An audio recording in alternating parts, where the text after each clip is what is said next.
My girlfriend said, "I'm back with my ex now. Wish me well and don't be upset."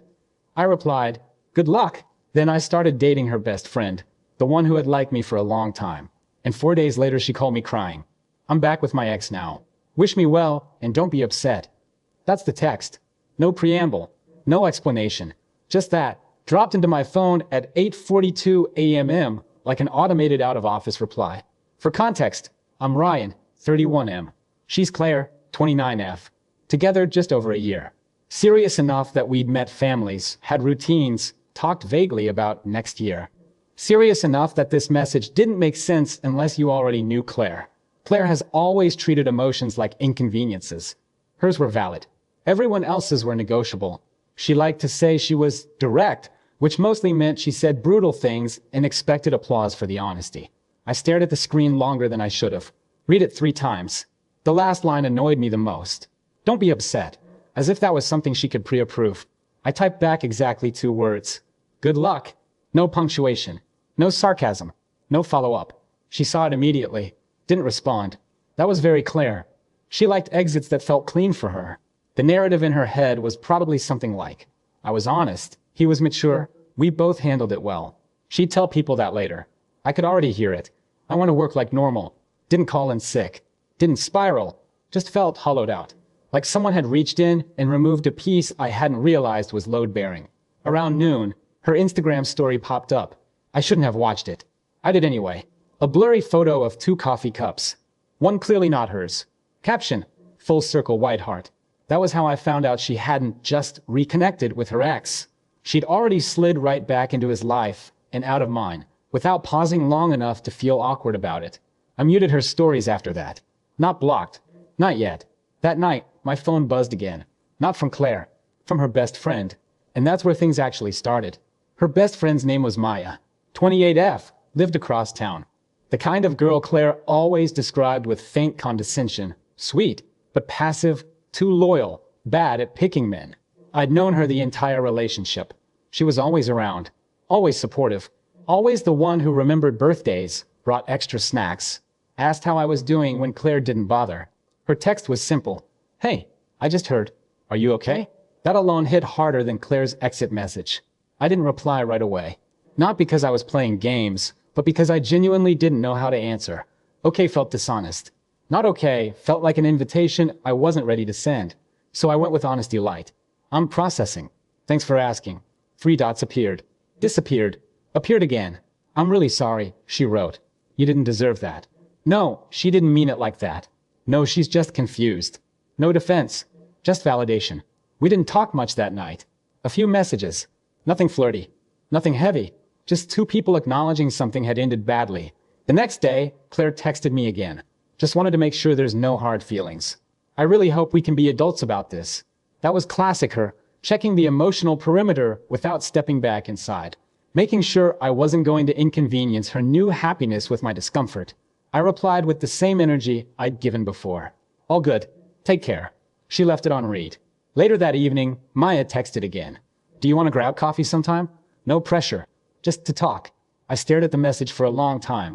This is the part where Reddit would assume something sketchy, like I was plotting revenge or lining up a rebound.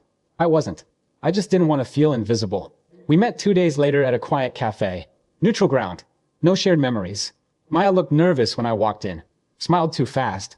Apologized for everything. Traffic, the weather, the universe.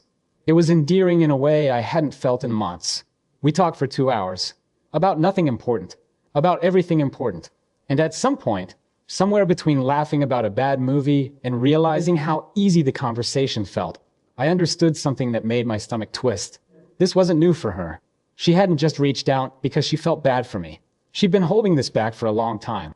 And suddenly, Claire's "wish me well" text didn't feel like the end of something. It felt like the start of consequences she hadn't even imagined yet. I tried to be responsible about it. That's the part that still makes me shake my head. After the coffee, I told myself it was a one-time thing. Trauma bonding. Shared context. Nothing more. Maya hugged me goodbye. Quick, careful, like she was afraid of crossing a line, and said, "I'm really glad you're okay." I drove home feeling lighter than I had in weeks, then immediately annoyed at myself for feeling that way. 2 days later, Claire posted again. A photo this time. Her ex's arm, unmistakable tattoo, wrapped around her waist. Caption, some things are meant to come back. I muted her completely after that. Stories, posts, everything. That same night, Maya texted. Random question. Are you free tomorrow evening? I hesitated, then replied. Yeah. Why? I was thinking dinner. As friends. If that's okay. As friends. I appreciated that she said it out loud. Claire never would have. Claire thrived on ambiguity when it benefited her and clarity when it protected her. We went to a small Thai place neither of us had been to. No history. No landmines. Maya talked about work, about how exhausting it was always being the reliable one. She joked about how Claire used to call her boring, then immediately ask her for favors. I listened. Really listened. At some point, she laughed and said, You know, I always thought you were different. I just never thought it mattered. I didn't ask what she meant. I already knew. Walking her to her car, there was a moment. Not dramatic. Not cinematic. Just quiet awareness hanging between us. She looked at me like she was waiting for permission to feel something. I said, If this is weird, we can stop. She shook her head. It's only weird if we pretend it is. We didn't kiss that night. But when I got home, Claire had texted me. Hey, quick thing. Can you grab my hoodie next time you're near my place? I forgot it. No greeting. No apology. Just logistics. I stared at the message, then at Maya's name still open in my texts. That's when I realized Claire hadn't moved on. She just assumed I'd stay where she left me. And for the first time since her wish me well message, I felt something close to resolve instead of loss. I didn't reply to the hoodie text. That alone probably irritated Claire more than any argument ever could. She hates being ignored. Hates not having the last thread of access. In her mind, exes are supposed to stay useful, emotionally, logistically, socially. The next morning, Maya texted me first. I hope I didn't make things complicated last night. I typed back immediately. You didn't. It was easy. In a good way. There was a pause before she replied. Yeah, that surprised me too. We didn't label anything. No declarations. No dramatic, what are we doing, conversations. We just kept talking. Coffee turned into walks. Walks turned into dinner again. Somewhere in there, the line quietly disappeared. For days. That's all it took. On the fourth day, Claire called. Not a text. A call. I stared at my phone as it rang, my chest tightening. Not because I missed her, but because I knew exactly what tone she'd use. Casual. Slightly amused. Like she was checking in on a piece of furniture she'd left behind. I answered. Hey, she said, overly bright. So, funny thing. I stayed silent. I heard something kind of wild, she continued. You and Maya? There it was. I leaned back on the couch. Yeah, just that. No explanation. Her voice shifted instantly. Sharp. Unmasked. Are you serious? Yes. She laughed, but it came out wrong. Wow, that's fast. Don't you think? I didn't bother pointing out timelines. Didn't mention how she'd already been back with her ex before dumping me. Facts never mattered to Claire unless they served her. You don't get to do this, she snapped. She's my best friend. You didn't get to tell me who you were sleeping with either, I replied calmly. Silence. Then a tremor. You did this to hurt me, she said. That one almost made me angry. I didn't do anything to you, I said. You moved on. I did too. Her breathing turned uneven. I thought you'd at least be upset longer. There it was. The expectation. How was I said? I just didn't stay there. She started crying then. Real crying. Messy. Accusatory. You're supposed to be sad, she said through tears. You're not supposed to replace me with her. I closed my eyes. I didn't replace you, I said quietly. I chose someone who actually chose me. She hung up on me. And for the first time, I knew exactly how this was going to end for all of us. Claire didn't disappear after that call. She spiraled. Within hours, my phone started lighting up, not from her directly, but from mutual friends who suddenly just wanted to check in. Messages phrased carefully, like they were afraid of choosing sides. Is everything okay between you and Claire? She seems really upset. I heard some stuff. I ignored most of them. Maya didn't. She told me later that Claire showed up at her apartment unannounced that same night. Crying. Angry. Oscillating between victim and prosecutor. She kept asking if you meant anything to me, Maya said quietly. Not in a curious way. In a competitive way. That tracked. Claire has never been good at losing attention. Especially not to someone she subconsciously ranked beneath herself. Maya had always been safe, the loyal friend who listened to rants, validated bad decisions, and never crossed lines. Until now. The next day, Claire texted me directly. Long message. Paragraphs. Emotional whiplash. I can't believe you'd do this to me. After everything we had. She knew how much you meant to me. This is betrayal on both your parts. I read it once. Didn't respond. An hour later, another message. I hope you're happy ruining friendships. That one annoyed me. Because Claire didn't care about the friendship. She cared about the optics. About losing control of the narrative where she was the main character and everyone else existed in supporting roles. That night, Maya came over. We didn't talk much about Claire. We didn't need to. The tension wasn't awkward. It was solidifying. Like something fragile had finally decided to hold. At one point, she said softly, I was scared you'd think I was using the situation. I looked at her and realized how different this felt from everything before. I feel chosen, I said honestly. Not convenient. She smiled then. Not triumphantly. Relieved. 2 days later, 4 days after Claire's wish me well text, my phone rang again. Claire. I answered. She was crying before I could say hello. How could you do this to me? She sobbed. I thought we mattered. I thought you'd at least need time. I stayed quiet. You didn't even fight for me, she continued. You just replaced me. That was the moment I finally understood. She didn't want me back. She wanted proof that leaving me still hurt. And she wasn't getting it. Claire didn't stop calling after that. She just changed strategies. The crying turned into anger. The anger turned into sarcasm. The sarcasm turned into these oddly calm, manipulative messages that always started the same way. I'm not mad anymore. I just want clarity. Clarity, to Claire, has always meant control. I didn't respond. Not because I was trying to punish her, but because every conversation felt like stepping back into a room I'd already burned down. There was nothing left in there for me. Maya, on the other hand, was taking it harder than she let on. Claire had been her best friend for almost a decade. Sleepovers, shared apartments, inside jokes that stretched back to college. Losing that wasn't collateral damage to Maya, it was a real loss. She told me I stabbed her in the back. Maya said one night, sitting on my couch, knees pulled up to her chest. She said I was always waiting for my turn. That made my jaw tighten. Were you? I asked carefully. Maya shook her head. I liked you, yeah? But I never crossed a line. I respected her. I respected you. I believed her. Completely. Claire had always liked to rewrite history once it stopped serving her. In her version, Maya wasn't a friend who fell for the wrong guy. She was a traitor who'd been plotting all along. The next morning, Claire finally said the quiet part out loud. She texted me. So what? You just get to upgrade. That word, upgrade, told me everything. She didn't see Maya as a person. She saw her as a downgrade I wasn't supposed to want. Someone beneath her in the invisible hierarchy she'd built in her head. I replied for the first time in days.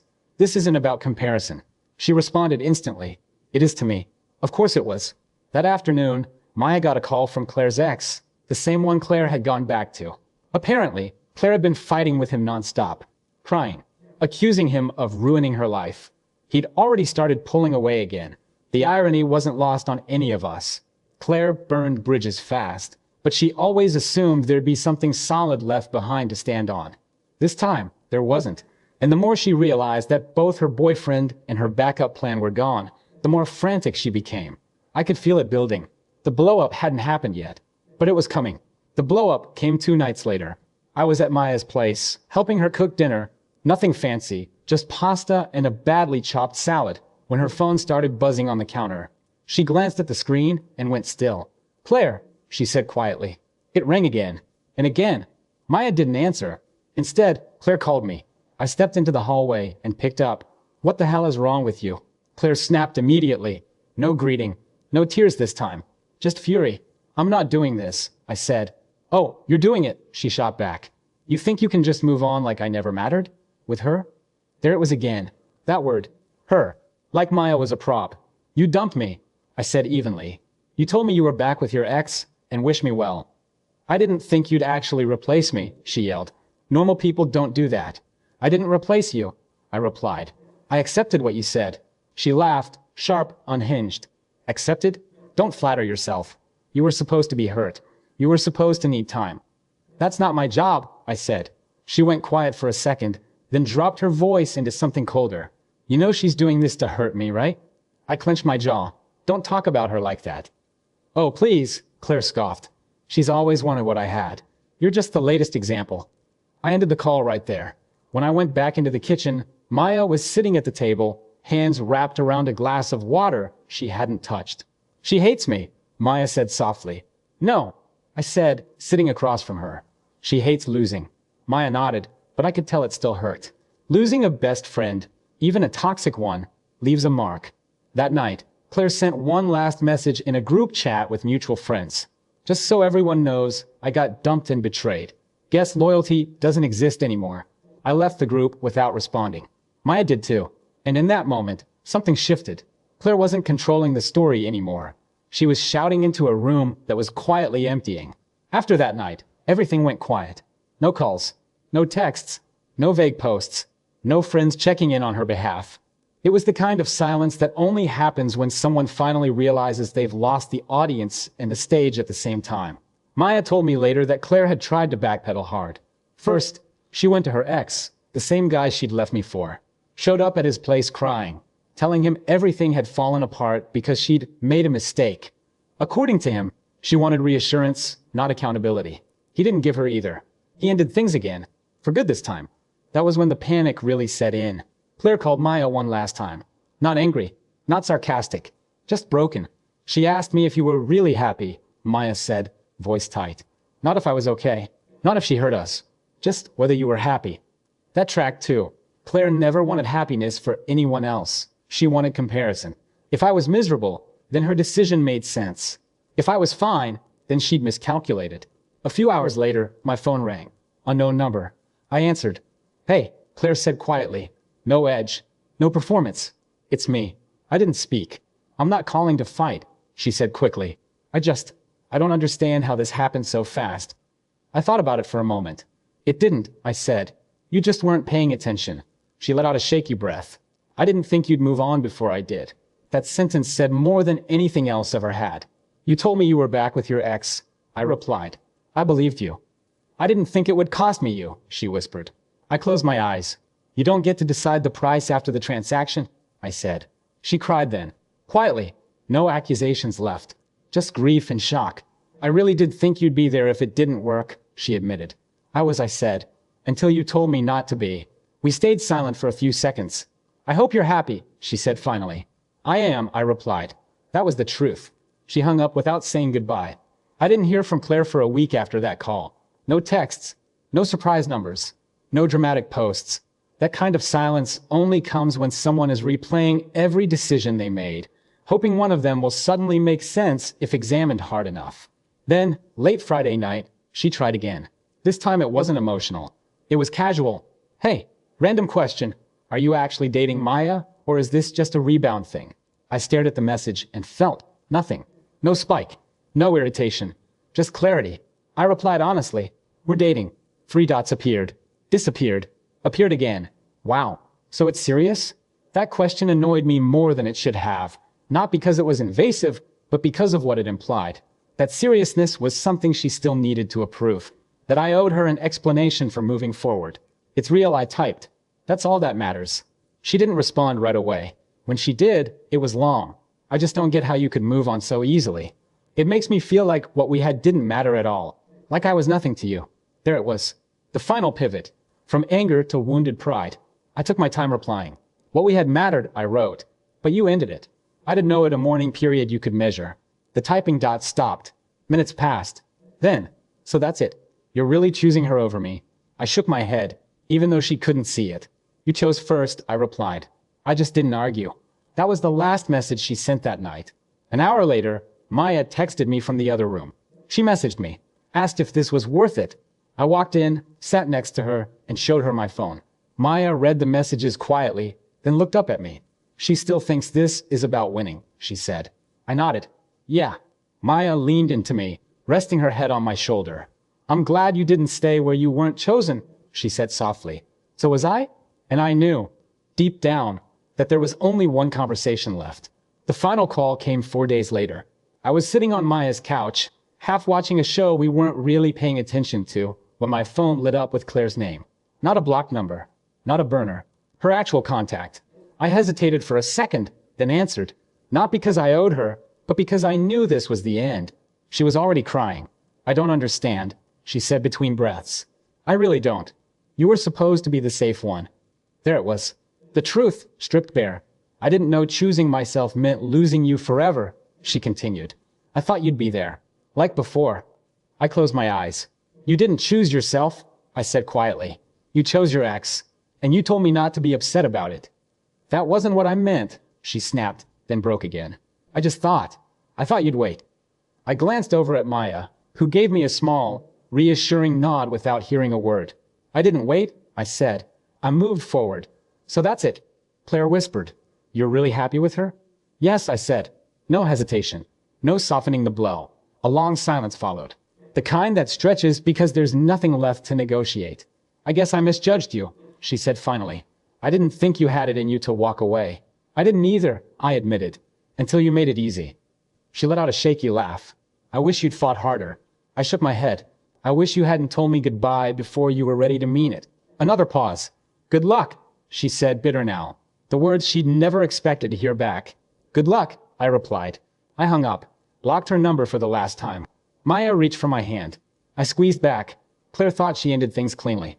Thought she controlled the timing, the fallout, the story. What she never understood was this. You don't get to leave someone, tell them not to be upset, and expect them to stay empty for you. She moved on first. I just didn't come back when she realized she'd made a mistake.